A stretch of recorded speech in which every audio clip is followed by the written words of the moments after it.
Oh, ça sent super bon. Enfin, logique pour des fleurs, en fait. C'est mon cadeau de la Saint-Valentin.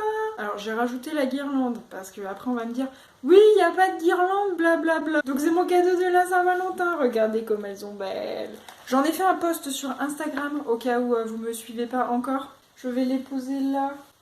Ouais, vous les voyez un chouïa comme ça. Alors cette vidéo, je parle d'un cadeau de la Saint-Valentin, mais je pense que je pense que ce n'est pas une très bonne vidéo pour dire que son boyfriend il est parfait, parce que je vais parler uniquement de mes crushs fictifs que j'ai actuellement.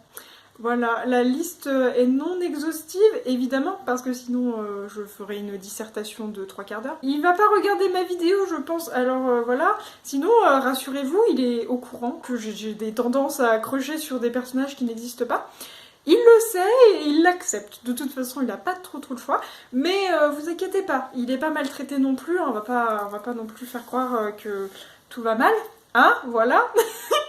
Non, mais vous inquiétez pas, tout va bien. Donc voilà, aujourd'hui, j'avais envie de parler de mes crushs fictifs que j'ai actuellement. Alors, je ne sais pas si cette vidéo sera agréable pour vous, parce que au fond, au fond, est-ce que ça a un but pour vous? Je ne sais pas. Par contre, moi, je vais bien m'amuser. Donc voilà, je vous laisse profiter et on se voit après le générique. Allez, à plus!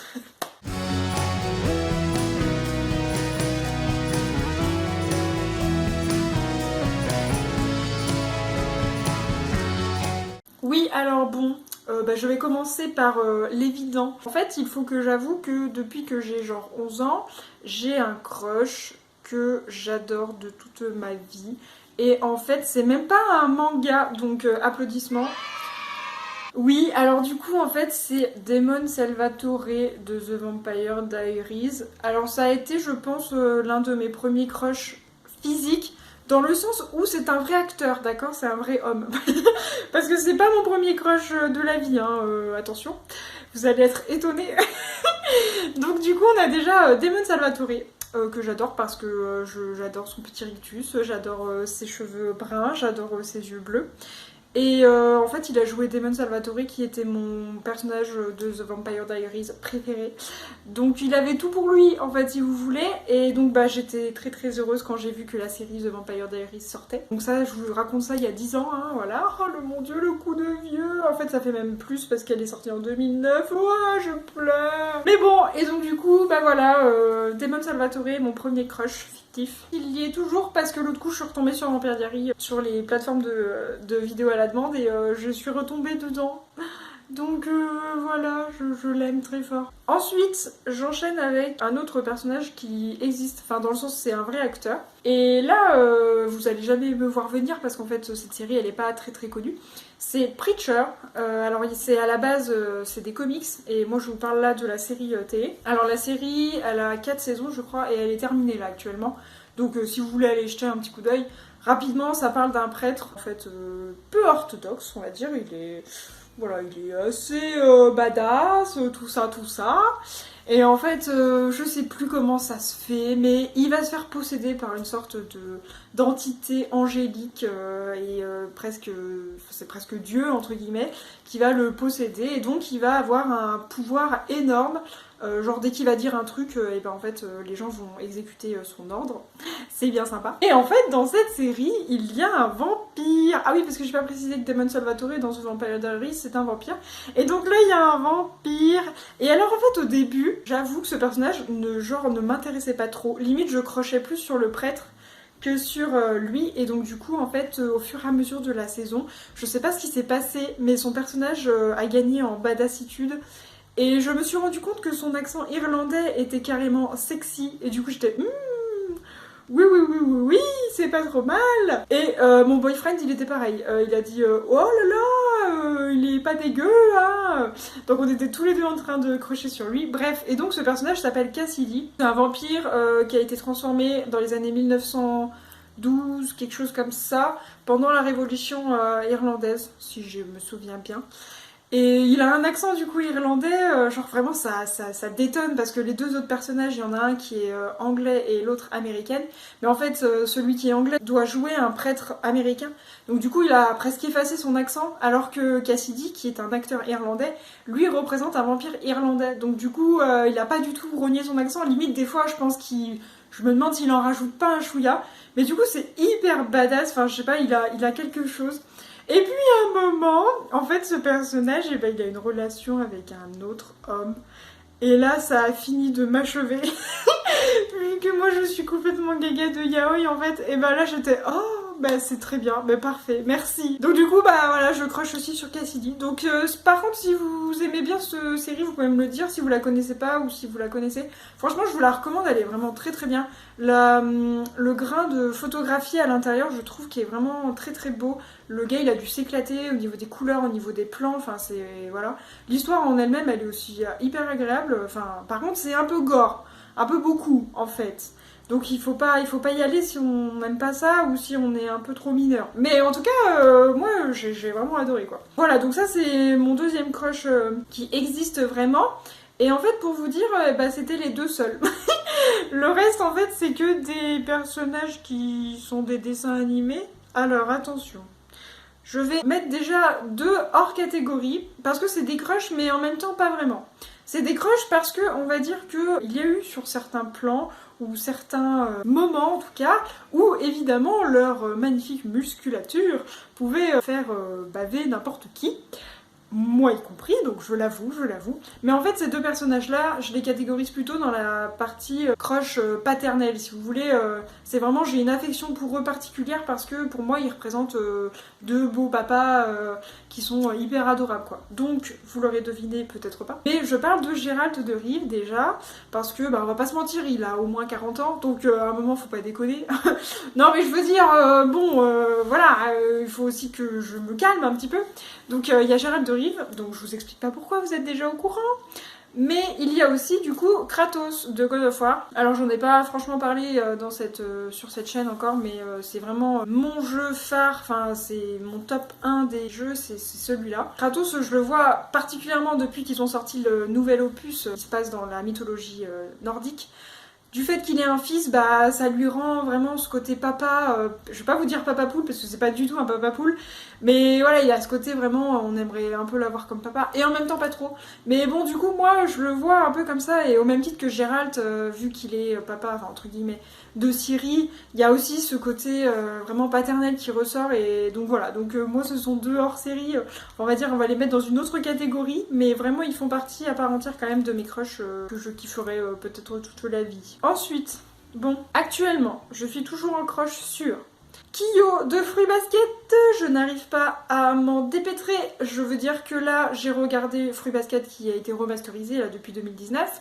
J'ai fini la saison 2, I'm crying because the season 3 is not here. But elle va arriver, elle va arriver en avril je crois, là pour le printemps. Donc la saison finale va arriver. Et je n'arrive pas à décrocher de ce personnage. Je ne peux pas vous expliquer pourquoi, enfin si, de toute façon c'est parce que déjà ça fait partie, c'est le premier crush que j'ai eu, je pense, de toute ma vie, donc c'est Kyo de Fruits Basket, c'est my love, my first love. C'est un personnage comme moi je les aime, c'est-à-dire torturé. Il est aussi pourtant très protecteur, il est très aimant en fait au final, parce que il a beau se mettre derrière une carapace de colère, en fait, le gars il déborde d'amour, et vraiment il a un... Bon, on va pas dire qu'il est pas dégueu, hein. Il a une magnifique chevelure orange, des beaux petits traits fins, des yeux orange, voilà. Tout va bien, voilà, pour cet homme, je l'apprécie particulièrement. Et en fait, bah, je vais vous expliquer à la toute fin de quand j'aurai terminé avec les deux prochains là, pourquoi je l'aime tant. Mais voilà, ce personnage, c'est d'une globalité, quelqu'un que j'aime de tout mon petit cœur, quoi. Ensuite, du coup, il y a Megumi. Mais Megumi, c'est de Jujutsu Kaisen, vous savez, et en fait, bah, je crush sur lui parce qu'il a les cheveux noirs. Il a les yeux noirs, je crois, ou bleus, je sais plus. En fait, il a les traits fins et il est ultra badass. Il a des pouvoirs, mon pote. Laisse tomber. Donc, je suis en plein crush, surtout que là, la série, elle est en cours. Donc, tous les vendredis soirs, ou des fois quand j'ai pas le temps le samedi, je regarde mon épisode, telle une petite lycéenne en manque de sa série. Donc, Megumi, bah, pareil, crush suprême, mais ça, je vous en ai déjà parlé. Et ensuite, il y a un dernier crush en termes d'animé. Et en fait, il s'appelle Ueno Mayama. Non, c'est pas ça. Non, c'est pas ça. Ueno Yamana. Bon, on s'en fout. Je sais plus comment il s'appelle. Il est trop long son nom, j'arrive pas à tenir. Bref, et donc bah, ce personnage, c'est le personnage de Given, le manga que je suis censée aller récupérer chez 2sites, sauf que c'est fermé. Trollolol, on va pas y revenir, je vais m'énerver. C'est le personnage principal, entre guillemets, parce que c'est un peu difficile de départager. Il y a lui et il y a le chanteur en fait du groupe, puisque ça parle d'un groupe. Donc lui, c'est le guitariste, et il y a le chanteur du groupe aussi. Et donc je sais pas comment ça rend dans le manga, mais là, dans l'animé, en tout cas, on comprend que c'est plutôt le guitariste qui est personnage principal, mais peut-être que, voilà, dans le manga, je ne sais pas, faudrait que je vous en dise, mais bon, bref. Donc ce personnage, je l'aime parce qu'il a les cheveux noirs, il a les yeux bleus, et il est tout ce que j'aime aussi, il est colérique, et en fait, il est terriblement amoureux, donc c'est une manière d'apporter leur amour qui est, je trouve, très mignonne. Et en fait, le point commun entre Kiyo, Megumi et Yuo Manana, c'est que en fait ils sont doublés par le même acteur japonais. Et là vous vous dites, est-ce une coïncidence? Eh ben non en fait, parce que Julie elle a l'oreille. Julie, si vous voulez, à part le côté vraiment ils ont tous les trois un caractère qui lui plaît à mort, quand elle a écouté Megumi, enfin dans Jujutsu Kaisen, direct elle est allée voir elle est allée voir qui c'est qui le doublait, et en fait après elle a demandé à une autre copine, tout ça, on a fait des recherches, et il s'avère qu'effectivement cet acteur double Kiyo, Megumi et Ueno Maya, je vais jamais y arriver, donc bref, double guitariste dans Given. Et bah du coup c'est lié en fait, si vous voulez, je trouve que le doubleur apporte quelque chose vraiment au personnage. C'est vraiment la goutte d'eau. Non, qui fait déborder le vase. Non, c'est pas ça. C'est vraiment la cerise sur le gâteau. Voilà. Donc vraiment, je suis vraiment très contente d'avoir découvert ça. Et ce qui me donne en plus envie de regarder d'autres animés qui n'ont rien à voir, mais juste pour avoir sa voix en fait. Peut-être que je suis en train de crocher sur l'acteur en fait. Voilà. Donc ça, c'était mes personnages d'animé. Et je vais terminer avec, on va dire, un boss final qui en fait est ressorti de ma mémoire il y a à peu près 3 mois. À l'annonce de quoi, messieurs, dames? Il se trouve que vous êtes peut-être au courant que Netflix a sorti une adaptation en live action, là, des Wings. D'accord? Donc les Wings, à la base, c'est ça. Et puis Julie, elle est allée voir le casting. Et là, Julie, elle a pleuré, en fait, parce que quand elle a vu certains personnages, elle s'est dit ce n'est pas possible, en fait. Vous venez de prendre les Wings et vous avez fait... Et ils sont morts, et voilà, donc merci. Pourquoi Julie elle s'est énervée? Parce qu'en fait Julie, quand elle était petite, et bah elle crochait sur Riven, ou Riven, je sais pas comment vous dites, Riven. C'est le mec ultra bad boys, en fait on sait jamais s'il joue avec les gentils, avec les méchants. Il a une coupe ultra bad boys avec en arrière comme ça, avec du gel et du violet, enfin des mèches violettes. Voilà, donc très concrètement Julie elle avait ce crush, et finalement en fait, maintenant ils ont pris un acteur complètement éclaté, qui, je trouve, n'a aucun charisme parce que il est blond. Non, mais j'ai rien contre les blonds, mais moi, vous savez un petit peu comment je fonctionne. Bref, et donc là, ça ne va pas. Donc, il faut quand même que je vous avoue que j'ai eu un crush pour Riven dans les Wings. Donc, ne me jetez pas de pierre, d'accord? J'ai été une enfant, j'ai le droit à mon enfance. J'ai eu le droit d'avoir mon premier amour dans les Wings. Je n'ai pas honte, de le dire. Donc voilà, donc là c'est la liste, elle est terminée, et encore heureux, j'ai envie de vous dire, ça fait beaucoup, non? Je sais pas, je me rends pas compte. Et là encore, franchement, je me suis retenue de mettre des fois des crushs que j'ai dans plein de bouquins et tout. Là, je me suis vraiment contentée de dire ceux qui vraiment, quand je les vois, je suis en mode ouh. Donc ça fait quand même un petit peu beaucoup. Mais vous, rassurez-vous, tout va bien. Non, parce que souvent il y en a qui me disent, mais are you alone? Bah non, en fait, c'est juste que moi je marche comme ça, je marche au feeling. J'ai besoin d'extérioriser, j'ai besoin tout le temps C'est vraiment trop en fait, quand je suis comme ça c'est à fond quoi. Et donc voilà, bah, j'ai hâte de refaire une petite vidéo dans le même genre et on verra si la liste va évoluer. Et j'espère qu'elle va diminuer ou alors que je vais changer parce que le risque c'est que la liste actuelle reste et qu'en fait je fasse qu'en rajouter. Ce serait problématique peut-être. Bon et bah sur ce, moi je vous dis une bonne fin de journée, un bon début de nuit. Si vous voulez liker, partager, vous abonner, c'est avec plaisir. Sinon, et bah tant pis.